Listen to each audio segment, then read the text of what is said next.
Media के सभी साथियों का, भाई बहनों का अभिनंदन है, स्वागत है। नवरात्रों की इस बेला पर नववर्ष विक्रमी संवत 2081 युगाद 5126 भारतीय नववर्ष की बहुत बहुत बधाई, बहुत शुभकामनाएं। और 17 तारीख को आने वाली श्री राम नवमी की बहुत बहुत बधाई आपको और आपके माध्यम से सभी प्रदेशवासियों। 14 तारीख यानी कल डॉक्टर भीमराव अंबेडकर जी की जन्म जयंती पर देश के यशस्वी प्रधानमंत्री श्रद्धेय नरेंद्र भाई मोदी जी, जो भारतीय जनता पार्टी के वरिष्ठतम नेता हैं, उन्होंने भारतीय जनता पार्टी का संकल्प पत्र प्रस्तुत किया, जारी किया। भाजपा का संकल्प, मोदी की गारंटी 2024। मैं इसको रिपीट कर रहा हूं, भाजपा का संकल्प, मोदी की गारंटी 2024। ये जो संकल्प पत्र है, ये मोदी जी की 10 साल की जो कार्यशैली है, 10 साल में जो उन्होंने किया है वो गारंटी है। उसके आधार पर हमने अगला संकल्प पत्र प्रस्तुत किया है। गरीब कल्याण के 10 वर्ष, विगत 10 वर्षों में 25 करोड़ गरीबों को गरीबी रेखा से ऊपर लाने का काम किया। 80 करोड़ गरीबों को मुफ्त में राशन देते हुए उनको शक्तिशाली बनाया। वो जो गारंटी है मोदी जी की गरीब कल्याण की, उसी को ये संकल्प पत्र आगे बढ़ा रहा है। 80 करोड़ गरीबों को मुफ्त का राशन अगले 5 साल तक मिलता रहेगा। 4 करोड़ गरीबों को पक्के घर दिए गए हैं। 3 करोड़ और पक्के घर गरीबों को दिए जाएंगे। और इसमें भी मोदी जी ने कहा, एक परिवार है वो डिवाइड हो जाता है, परिवार में बच्चों की संख्या हो जाती है, दूसरे घर की जरूरत पड़ती है, वो भी प्रदेश सरकार की और सूचियों और डिमांड के अनुसार वो पक्के घर भी दिए जाएंगे।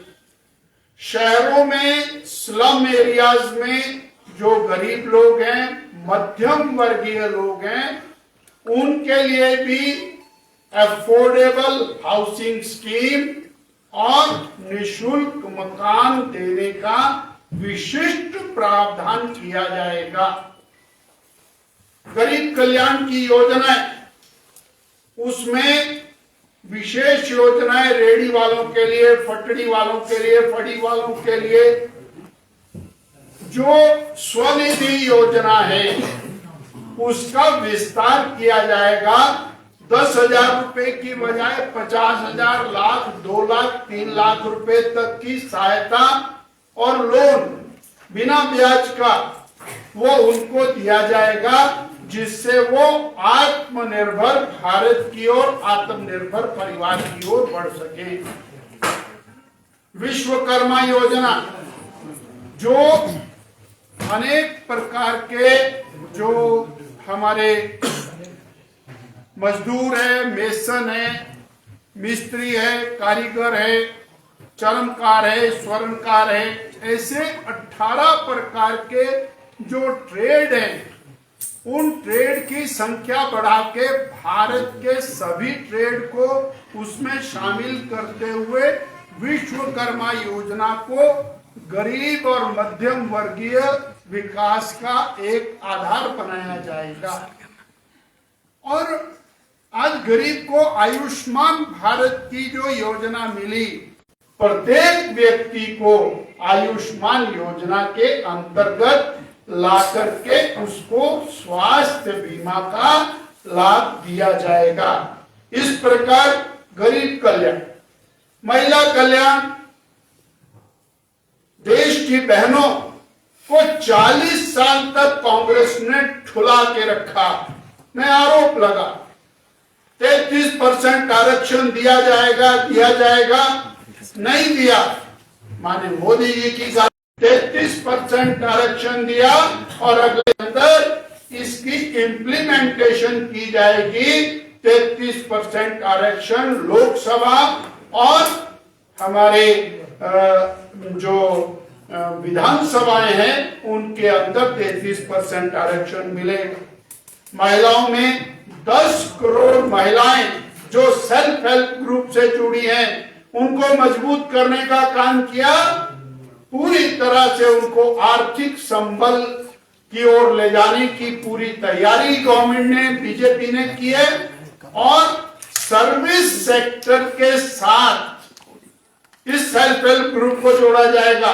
अभी तक वो प्रोडक्टिविटी से जुड़ी हुई थी, कोई अचार बना रही, चटनी बना रही है, कोई और काम कर रही है, पत्तल बना रही है। अब वो सर्विस सेक्टर से जोड़ा जाएगा। 1 करोड़ और लखपति दीदी बनाई गई हैं, 4 करोड़ लखपति दीदी बनाई जाएंगी।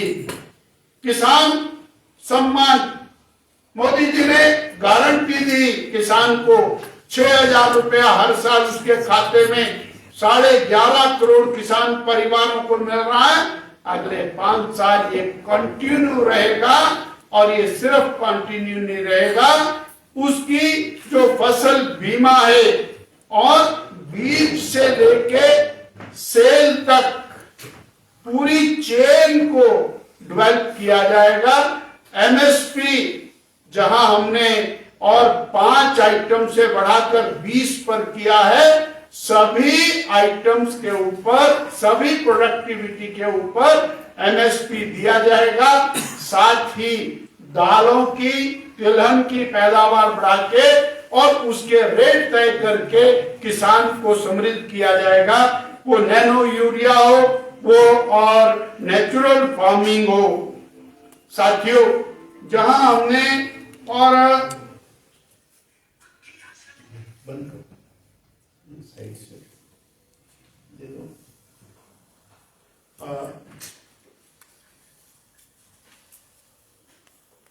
युवा उत्थान, युवाओं के लिए बहुत सारी योजनाएं। भारत का इतिहास बताता है कि हम लोग खेलों के मामले में देश में, दुनिया में बहुत पीछे रहे। और पिछले 10 साल में खेलों के जगत के अंदर gold medal, silver medal, bronze medal Bharat के लिए एक आम बात हो गई। और आने वाले समय में खेलों का विस्तार, स्वरोजगार का विस्तार, ये बहुत बड़ी बात रहेगी। यानी प्रोडक्टिविटी, इन्वेस्टमेंट और बड़ी मात्रा में जो एमएसएमई सेक्टर के अंदर, छोटे व्यापार के अंदर हमारा जो रोजगार है उसका सृजन करने का काम भारतीय जनता पार्टी का, ये जो मोदी जी की गारंटी का घोषणा पत्र है, इसका महत्वपूर्ण हिस्सा है। हम ये बताना चाहेंगे इसमें कि भारत जो टेक्नोलॉजी के अंदर 10 साल में आगे गया है। मोबाइल फोन, भारत में केवल 5% मोबाइल फोन बनता था। अब भारत की यूटिलाइजेशन का 90% मोबाइल फोन भारत में बनता है। और दुनिया के हम नंबर 2 के और प्रोडक्ट मोबाइल पैदा करने वाले हैं, जिसके कारण बड़ी मात्रा में जॉब जनरेशन हुआ है। और हमारा जो संकल्प है वो मोदी जी की गारंटी और भाजपा का संकल्प है कि हम और मैन्युफैक्चरिंग का हब देश को बनाएंगे। बहुत बड़ी मात्रा में बनाया। आज हमारी प्रोडक्टिविटी, हमारी एक्सपोर्ट वो मल्टीपल बढ़ी है, परंतु ये तय किया एरोनॉटिक्स के मामले में, रेलवे के मामले में, जहाजरानी के मामले में, कारों के और हमारी गाड़ियों के, मोबाइल्स के, इनके प्रोडक्शन के अंदर मैनीफोल्ड वृद्धि रोजगार सृजन की दृष्टि से की जाएगी। ये भारतीय जनता पार्टी का चुनाव घोषणा पत्र है। हम और विशेष रूप से ध्यान कराना चाहेंगे कि जो वंचित वर्ग है, जिसमें जनजातीय वर्ग है, एससी है, एसटी है, ओबीसी, उनके कल्याण के लिए जो योजनाएं चलाई गई हैं उनको और बढ़ाया जाएगा। ट्राइबल डेवलपमेंट हमारा फोकस रहेगा और 2025 का साल डेडिकेटेड टू ट्राइब्स, इस नाते भगवान बिरसा मुंडा के नाम पर इसको और सेलिब्रेट किया जाएगा। हमने जो बात रखी कि ये जो और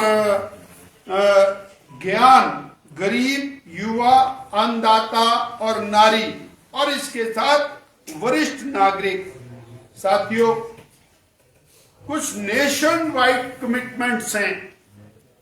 धारा 370 हटाई, 35 से हटाई, 500 साल के बाद श्री राम जन्म स्थान पर भव्य राम मंदिर बना।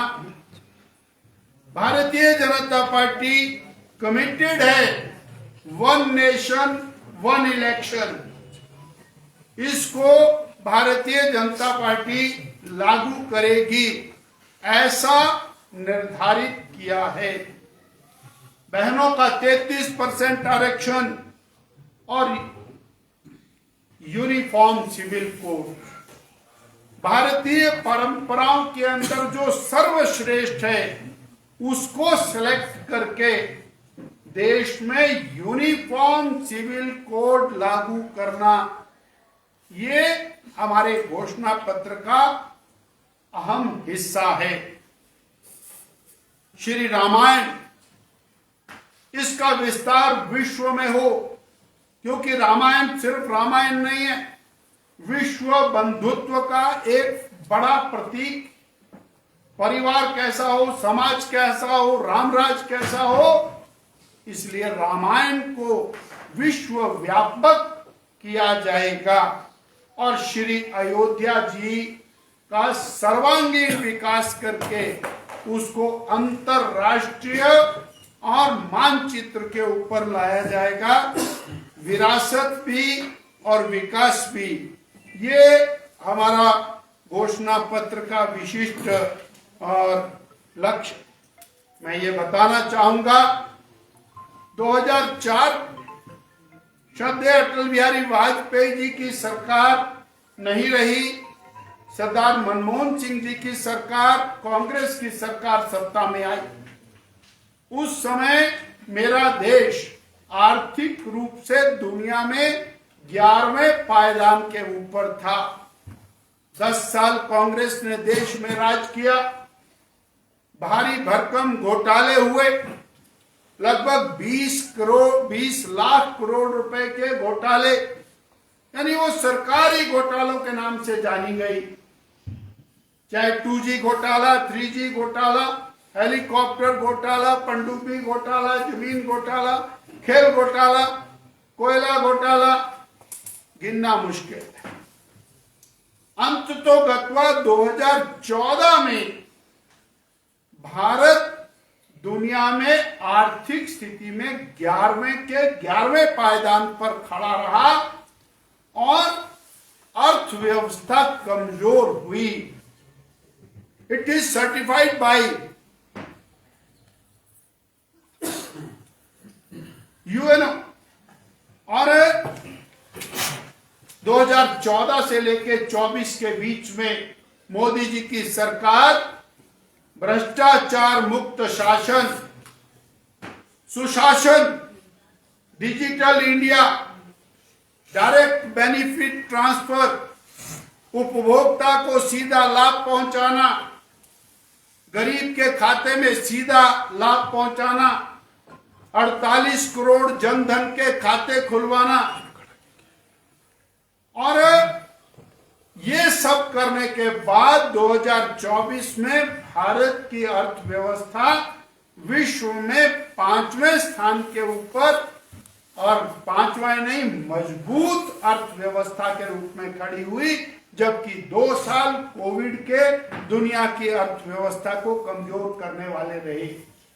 कांग्रेसी मित्र सवाल करते हैं, अर्थव्यवस्था 5वें स्थान पर हुई तो क्या हुआ?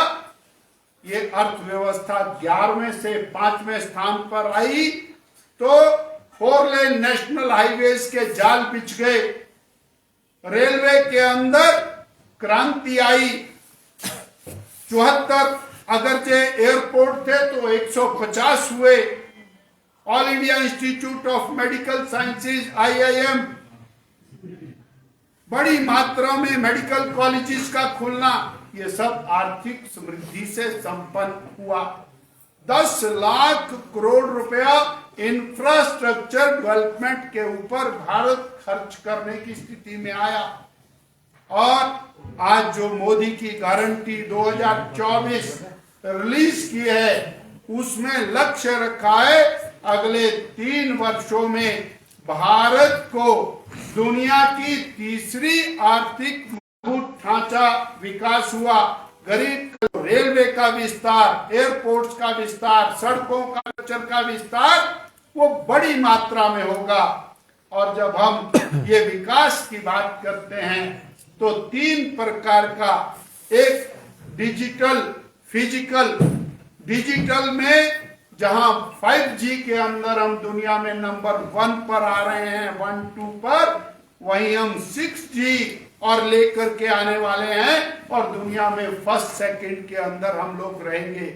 फिजिकल में मैंने बताया कि सड़कों की कनेक्टिविटी, रेलवे की कनेक्टिविटी, रेलवे की स्पीड, ये और मल्टीप्लाई होगी, और इसका सबसे बड़ा लाभ हिमाचल प्रदेश को मिलेगा, क्योंकि हिमाचल प्रदेश में रोड कनेक्टिविटी सबसे मेजर चीज है। हमने देखा है 42,000 करोड़ रुपए के 4 लेन नेशनल हाईवेज का काम हिमाचल में चला है। पठानकोट से मंडी, कांगड़ा से शिमला, कालका से शिमला, और कीरतपुर से मनाली, और पिंजौर से नालागढ़, ऐसे अनेक 4 लेन नेशनल हाईवेज का काम चला है।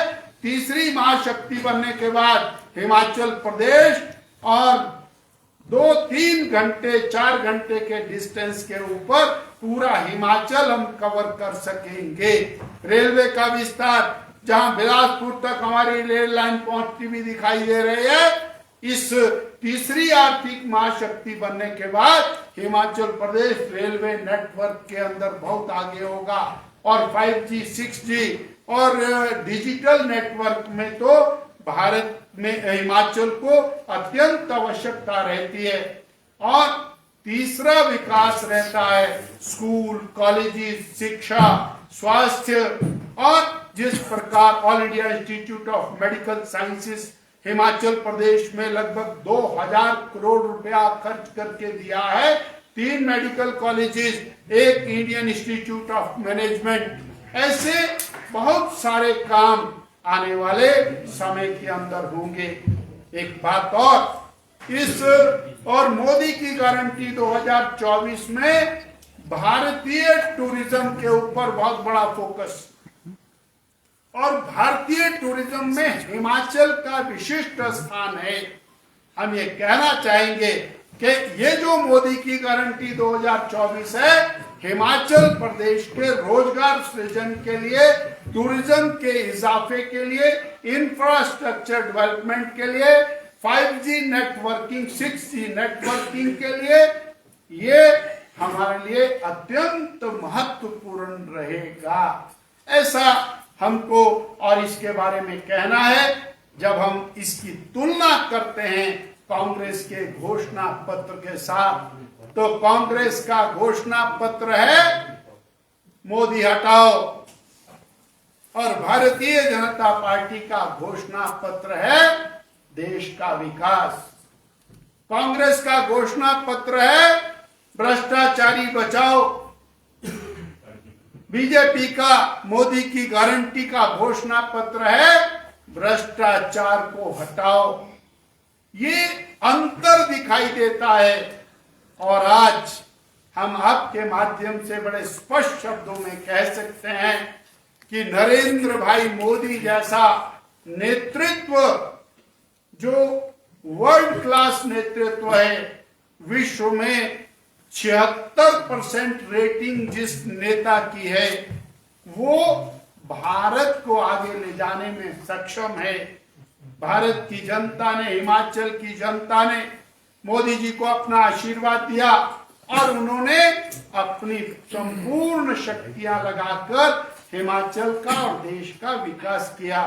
एक बार फिर मोदी जी गारंटी लेकर के प्रार्थना के साथ बीजेपी और जनमानस के बीच में आई है कि हम देश का सर्वांगीण विकास, गरीब कल्याण, युवा उत्थान, महिला कल्याण, किसान विकास, बुजुर्गों की सेवा, गरीब की सेवा और रोजगार के करोड़ों करोड़ों सुअवसर, आंतरिक सुरक्षा, बाह्य सुरक्षा, अंतरराष्ट्रीय स्तर के ऊपर भारत की विशिष्ट छवि, इन सब दृष्टि से जनता का आशीर्वाद इस मोदी की गारंटी के साथ मोदी जी के लिए हम आपके माध्यम से मांगना चाहते हैं। मेरी ओर से संपूर्ण है। आपके और जो प्रश्न होंगे उनका मैं सार्थक उत्तर देने का प्रयास करूँ। प्रश्न के लिए रमा ठाकुर जी अपना माइक, सुदीप महाजन जी के माइक है, एक एक करके आप प्रश्न जो है वो अध्यक्ष जी के दे सकते हैं। सर, विपक्ष लगातार हमला कर रहा है। उनका मैनिफेस्टो को लेकर ये कहना है कि 10 साल में जो बेरोजगारों को रोजगार देने का वादा किया था भाजपा ने, वो पूरा नहीं हुआ है। अभी भी देश भर में 84% जो युवा है वो बेरोजगार है।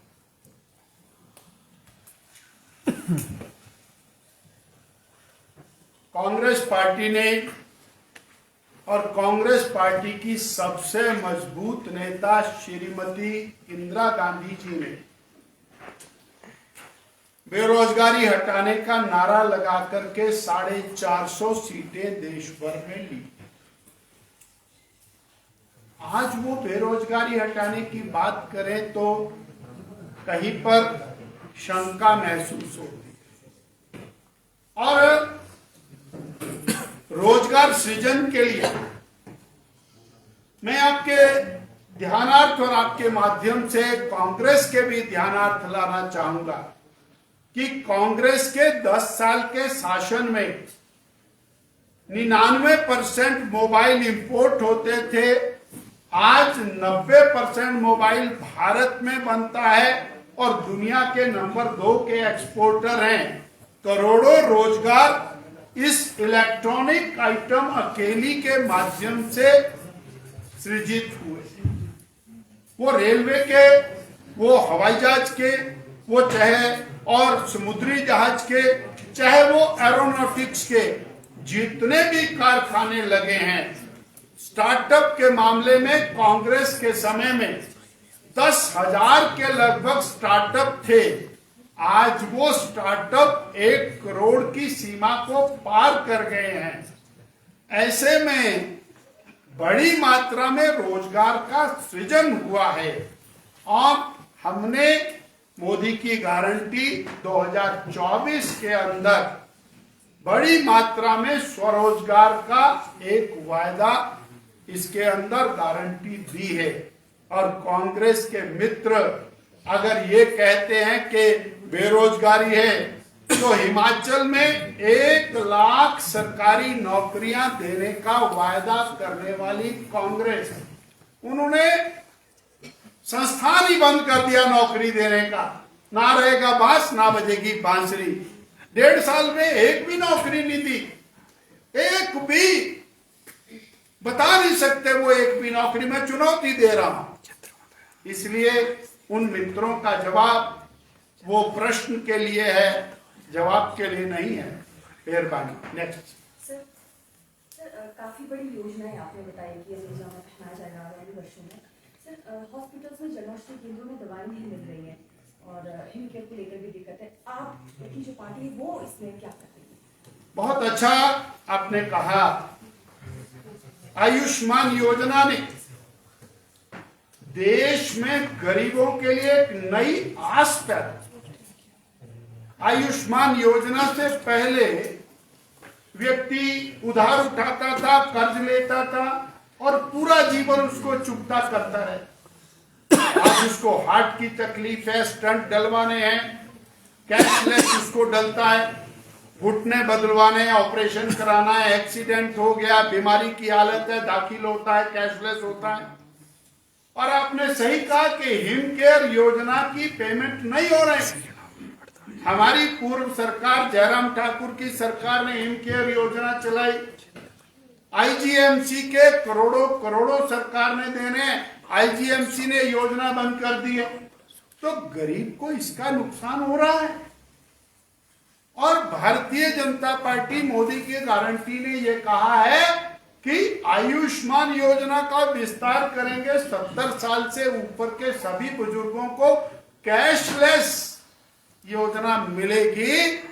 तो कैशलेस के अंदर दवाई की व्यवस्था सारी रहती है और भी जो स्टेट गवर्नमेंट जिन सूचियों को भेजेगी उनका इंक्लूजन भी आयुष्मान योजना में किया जाएगा। मैं आपके प्रश्न पर प्रदेश सरकार से आग्रह करता हूं कि हिमकेयर योजना का पैसा समय अवधि में जरूर रिलीज करें। वो गरीबों का मामला है, वो राजनीतिक मामला नहीं। सेंटर भी सहयोग नहीं कर पा रहा है, ये भी परेशानी चर्चा है। हिमकेयर में आयुष्मान में कोई दिक्कत नहीं, no problem. Sir, Kangana Ranaut बोल रही है कि विक्रमादित्य जी भाजपा में शामिल होने के लिए दिल्ली गए थे, कई बड़े नेताओं से मुलाकात भी की। कहाँ दिक्कत रह गई सर, क्यों नहीं बात बन पाई? ये तो उनसे पूछना पड़ेगा कि क्यों नहीं बात करी। भविष्य में है संभावनाएं? अभी तो आमना सामना कर लेते हैं। बिंदर साहब, जो घोषणाएं और वादे भाजपा ने 2019 और 2014 में किया था, चाहे 2 करोड़ नौकरियों का हो या किसानों की आय 2022 तक दोगुनी करने का हो, या हिमाचल प्रदेश की अगर बात करें जिसमें 69 नेशनल हाईवे की बात की गई थी, कितनी ये धरातल पर उतर पाई है? और इस बार इस तरीके का कुछ जो घोषणा पत्र भाजपा ने जारी किया है वो इस तरीके की घोषणाएं नजर नहीं आ रही है। बहुत अच्छा सवाल है। भारतीय जनता पार्टी का संकल्प पत्र 19, संकल्प पत्र, घोषणा पत्र 2014, मेरा आग्रह है उसको अगर हम सही से पढ़ेंगे तो जहां 2014 में कांग्रेस पार्टी ने भ्रष्टाचार की सीमा को लांघ करके फ्रेजाइल इकोनॉमी के ऊपर लाकर खड़ा किया, मोदी जी ने उसको दुनिया की 5वीं आर्थिक महाशक्ति के रूप में खड़ा किया। जहां घोषणाओं की बात है, कांग्रेस पार्टी ने पत्थरबाजी वाला देश वो 2014 में मोदी जी को सौंपा, जहां पर निरंतर दंगे होते थे। एक साल में 350 दंगे की एवरेज थी। अब दंगे लगभग समाप्त किए। ये 2014 का घोषणा पत्र है। जो माओवाद है, आतंकवाद है, उसको समाप्त करना 2014 की गारंटी के अंदर शामिल था। आज आतंकवाद और माओवाद वो आंख नहीं उठा सकता है। ये गारंटी की प्रतिपूर्ति है। देश की बाह्य सुरक्षा पाकिस्तान की आंख फोड़ करके रख दी है, चाहे वहां घुस करके मारा है, चाहे हमने सर्जिकल स्ट्राइक से मारा है, चाहे वर्ल्ड के अंदर उसको अलग थलग करके हमने कूटनीति से मारा है। ये मोदी की गारंटी है। गरीब कल्याण की बात, और वो अन्न जो कांग्रेस के राज में समुद्र में फेंका जाता था, उसको गरीब को दे करके गरीब का उत्थान किया। कांग्रेस नारे लगाती थी गरीबी हटाएंगे, 25 करोड़ गरीबों को गरीबी रेखा से बाहर निकालने का काम किया। हिमाचल का प्रश्न भी आपका बहुत अच्छा प्रश्न है। 42,000 करोड़ रुपए के 4 लेन नेशनल हाईवेज पर काम चला हुआ है। हमें फक्र है। आज चलिए आप पठानकोट से 4 लेन नेशनल हाईवे पालमपुर तक पहुंचता हुआ दिखाई देता है। आप चलिए मटौर से और पूरी तरह से वो 4 लेन हाईवे हमीरपुर को क्रॉस करता हुआ दिखाई देता है। आप चलिए जालंधर से मंडी सड़क के ऊपर लगभग 70% काम पूरा होता दिखाई देता है। आप चलिए कीरतपुर से आधे घंटे में, पौने घंटे में बिलासपुर पहुंच जाते हैं, 50 मिनट में, और हम मंडी की तरफ को बढ़ते हुए दिखाई देते हैं। More than commitment, it is more than commitment. 1 lakh crore रुपया अगला हिमाचल की सड़कों पर खर्च हो रहा है। आपने माननीय पीडब्ल्यूडी मिनिस्टर साहब का नाम लिया। भाई साहब, 2700 करोड़ रुपया नितिन गडकरी जी से उन्होंने कहा कि मैं लेकर के आया हूं। 2700 करोड़ रुपया ग्रामीण विकास का, 4000 करोड़ रुपया और सीआरएफ का, ये सब सड़कों के विकास के पैसे हैं। मैं एक लाइन में इसको प्रश्न को पूरा करता हूं। कांग्रेस की सरकार ने हिमाचल प्रदेश का स्पेशल कैटेगरी स्टेट का दर्जा छीन लिया था। 2004 और 14 के बीच में छीना था। 90% का शेयर हमको मिलता था। मोदी जी ने आते ही 2016 में हमारा 90 और 10 का शेयर वापस करके स्पेशल कैटेगरी स्टेट दिया, जिसके कारण आज हिमाचल विकास की लाइन के अंदर खड़ा हुआ दिखाई देता है। अन्यथा हम तो पिछड़ गए थे। मैं और वो समय देखा जब मैं स्वास्थ्य मंत्री था तो 50-50 की रेशो के अंदर हम लोग और पैसा लेकर के आते थे। आज हम 90-10 की रेशो के अंदर खड़े हैं। इसलिए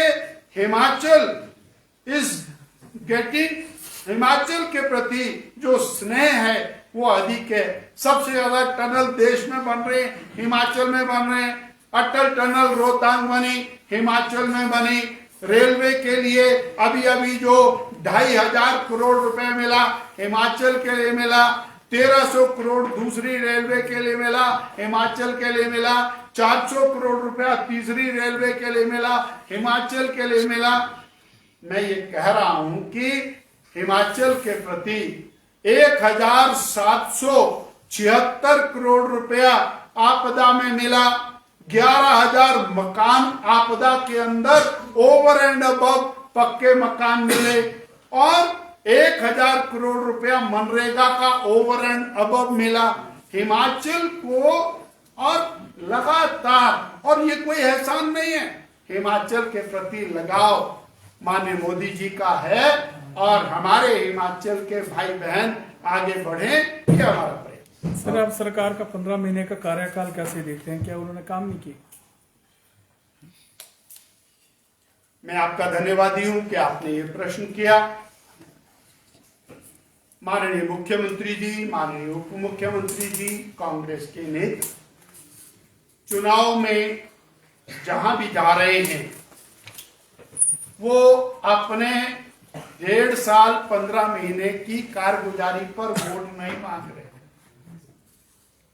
इससे साबित होता है कि उन्होंने कुछ नहीं किया। अगर उन्होंने कुछ किया होता तो उसके ऊपर वोट मांगते। वो वोट मांग रहे बीजेपी को गाली देके, वो वोट मांग रहे हैं विधायकों को गाली देके, वो वोट मांग रहे हैं केवल और केवल ये बोल करके कि मेरा खजाना खाली है। 3 महीने खजाना खाली पर निकाल दिए, 3 महीने कर्ज पर निकाल दिए, 3 महीने आपदा के नाम पर निकाल दिए, 3 महीने उनके विधायक उन्हीं के नियंत्रण में नहीं रहे क्योंकि उन्होंने ना समाज का काम किया ना विधायकों का किया, उसमें निकाल दिए। तो किया तो कुछ नहीं है, इसलिए वोट मांगने के लिए उनके पास अपना कुछ नहीं है, दूसरे के ऊपर दोषारोपण करके वोट मांग रहे हैं। हमारी विनती है उनसे कि जो उन्होंने किया है उसके ऊपर वोट मांगे, काट की हांडी बार बार नहीं चले। क्या भारतीय जनता पार्टी राहुल गांधी को अपना प्रतिद्वंदी मानती है कि मजबूत, या फिर आपको भी ऐसा लगता है कंगना रनौत की तरह कि राहुल गांधी पप्पू हैं? किसी भी नेता के प्रति एक सम्मान का भाव हमारे मन में रहता है। वो सम्माननीय नेता हैं, पर हमारा राजनीतिक इतिहास ये बता रहा है कि कांग्रेस पार्टी नेहरू गांधी परिवार के नेतृत्व में ऊपर से नीचे को आ रही है। 500 लोकसभा की सीटें 28 राज्यों में कांग्रेस की सरकारें घटते घटते 50 पर आ गए हैं और अब इस बार 30 पर जाने वाले हैं। तो this all credit goes to Nehru Gandhi family, और वो भी उसी फैमिली के पार्ट एंड पार्सल है जिनका आपने प्रश्न किया है। 28 राज्यों से सिमट करके 3 या 4 राज्यों पर आ गए हैं और वो भी अब सिमटने वाले हैं। नेतृत्व दिशा देने वाला होना चाहिए। मोदी जी देश को दिशा देते हैं, युवाओं को दिशा देते हैं, विश्व को दिशा देते हैं। हमारे पास ऐसा नेतृत्व है जो देश को आगे ले जाने में सक्षम है और जिसके भरोसे देश की समस्याओं का समाधान भी होगा, विकास भी होगा। ये महत्वपूर्ण है।